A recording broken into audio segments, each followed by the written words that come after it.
This guy's ready But- to I'd be book. bored. Yeah, but I will say you were by far my top choice as a guest to have at the All In Summit 2023, which I took advantage of because I got to produce it this year. You guys have heard me talk about Ray's book, Principles for Dealing with the Changing World Order, Why Nations Succeed and Fail on the pod a lot. And I think it really encapsulates so well why we are observing a lot of the social, economic, and political shifts that are underway in the US and around the world today. Increasing civil unrest, divisive politics, our desire for external conflict, inflation, budget and debt problems, et cetera. They've all played out before as nations have risen and fallen. Jason likes to make fun of the term declinists, but I think it's more broader than that, which is what is the cycle that happens with social systems that we call nation states over time. Ray's book was my content pick of the year in 2021, and I first learned about Ray when he published Principles as a PDF in 2011. You put that out for free on the internet, thank you, which was an internal document you used at Bridgewater. And I don't know if anyone else downloaded it and read it, but I was a young CEO in 2011. I read that PDF, and it made a big impact on me and how I thought about management, prioritization, decision-making, and myself. As a kid growing up in Nassau County, New York, Ray earned money mowing lawns, shoveling snow, delivering newspapers, and caddying for Wall Street tycoons.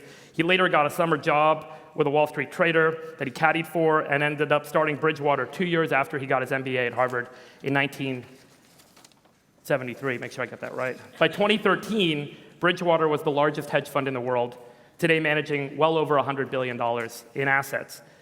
Ray spends much of his time sharing his analyses and thoughts today, and his viewpoints openly and freely. And for that, we appreciate him and thank him and are excited to welcome him here today. So, Ray, maybe you could just very briefly kind of summarize the cycle that you highlight in your book that I mentioned, and the 5 great kind of drivers that you've observed, and tell us a little bit about the simple kind of macro picture. I know you've got something you could share on it as well. Yeah, sure. First, I should explain that experience I had of learning that many of the things that surprised me because they didn't happen in my lifetime before, but they happened many times in history. The first time I was clerking on the floor of the New York Stock Exchange in 1971, and the United States, Nixon defaulted on the promise to deliver gold for money because they didn't have enough money, real money, gold, and it went down. I went on the floor of the New York Stock Exchange expecting a big down. It went up a lot. That's because I never had a devaluation. If it happened that, I found that in March 1933, the exact same thing happened with Roosevelt on the radio, same thing. So then I studied the 30s, what happened in 1938 in terms of the depression leading to the wars and so on, and the interest rates hitting zero is the exact same thing that happened in 2008. It was because I studied that we were able to make a lot of money in the 2008 financial crisis. So 3 things started to happen in my lifetime, our lifetimes, that never happened before, and I needed, therefore, to study them in history. The first is the amount of debt and money creation. Huge amounts of debt and money creation. Does that matter? What is the rise and decline of a reserve currency? How does that all work? I needed to see the cycles for that. The second was the amount of internal political conflict, in particular populism of the left and populism of the right. And a populist is a person who will not accept losing. They fight with their contingency, and that dysfunction and that lack of willingness to lose then had January 6th came out after the book, and there's a dynamic that we're going on for that. And the third, of course, is the great power conflict. In other words, the rise of a comparable economic and military power in the form of China rising and competing with the United States, which is also changing that world order. Those 3 things never happened in my lifetime, but are big things that are affecting things. When I went back in history, I said I needed to study how these things work. Sometimes we overlook the really big things. So I went back and I studied that, and I saw that there were 2 others that had enormous impact. The 2 others were acts of nature, in particular droughts, floods, and pandemics. And they killed more people, and they toppled more empires and changed more world orders than anything. And certainly, big issue now. And then number 5 is technological changes and how they evolve. So I needed to study those 5 forces.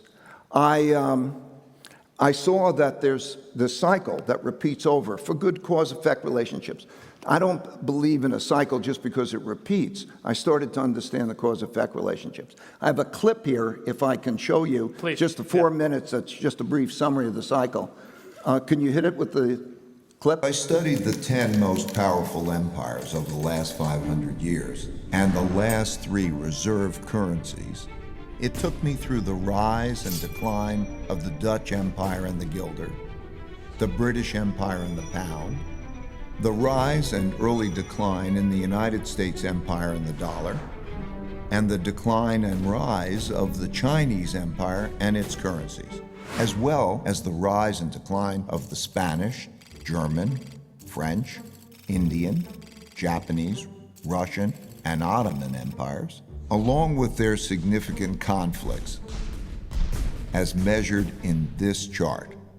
To understand China's patterns better, I also studied the rise and fall of Chinese dynasties and their monies back to the year 600. Because looking at all these measures at once can be confusing, I'll focus on the 4 most important ones: the Dutch, British, US, and Chinese. You'll quickly notice the pattern. Now let's simplify the form a bit. As you can see, they transpired in overlapping cycles that lasted about 250 years, with 10 to 20-year transition periods between them. Typically, these transitions have been periods of great conflict because leading powers don't decline without a fight. So how am I measuring an empire's power? In this study, I used 8 metrics. Each country's measure of total power is derived by averaging them together. They are education, inventiveness and technology development, competitiveness in global markets, economic output, share of world trade, military strength, the power of their financial center for capital markets, and the strength of their currency as a reserve currency. Because these powers are measurable, we can see how strong each country is now, was in the past, and whether they're rising or declining. By examining the sequences from many countries, we can see how a typical cycle transpires. And because the wiggles can be confusing, we can simplify it a bit to focus on the pattern of cause-effect relationships that drive the rise and decline of a typical empire.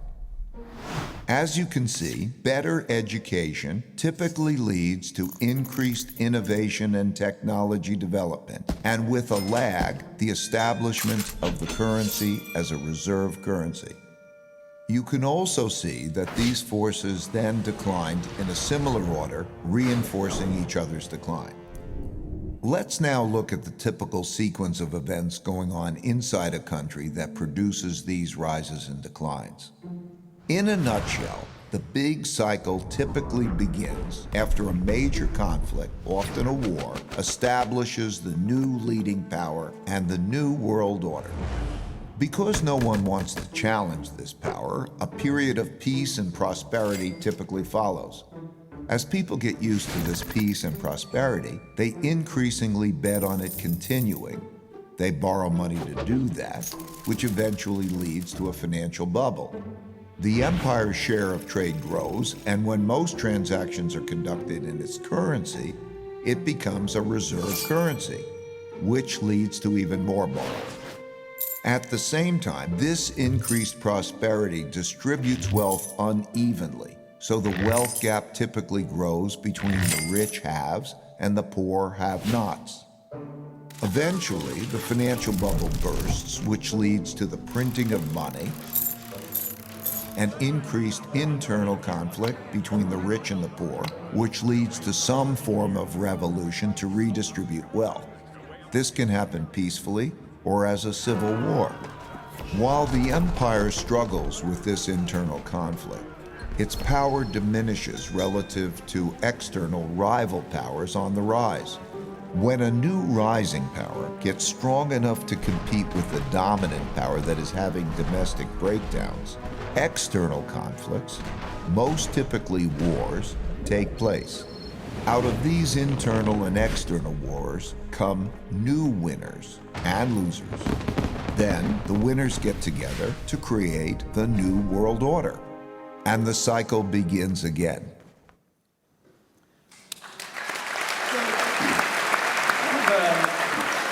The book's amazing, and the amount of work you put into this is extraordinary, and it's just really great intellectually. I'm curious, when we look at those four groups,